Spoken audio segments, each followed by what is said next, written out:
時間過得好快，原來已經過咗3年啦。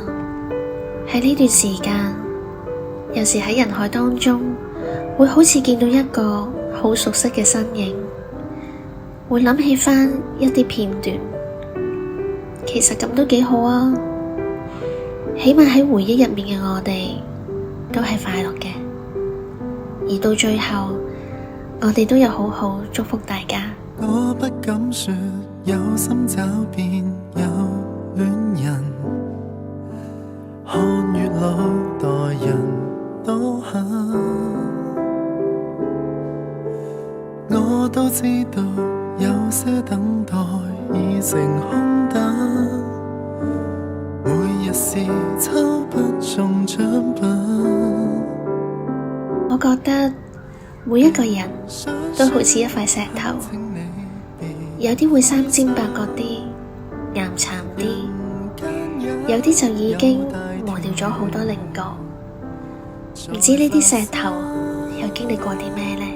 岩巉的一個我共一個你，鋪滿天地，人潮中找配對，容納稜角鋒利，難尋獲伴侶作知己，就算有火寶石也在找你，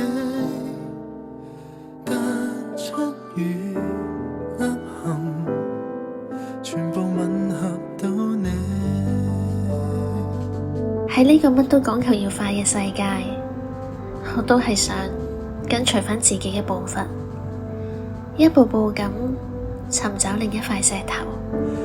拿保你非千百分之一，我唔再追求要同佢有幾夾，反而我更加想了解嘅係同我完全相反嘅人。岩巉的一個我共一個你，鋪滿天地。唔知道一粒一突嘅兩個人，又係咪真係會適合呢？喺呢個城市，每一日都上映緊好多次悲歡離合，有時掛住向前行，向前望，都忘記咗偶然放慢腳步都係一種休息。也有美麗對比，每個人都背負住唔同嘅故事，每一個決定都有意義。仍相信任我有人，自我亦未灰心。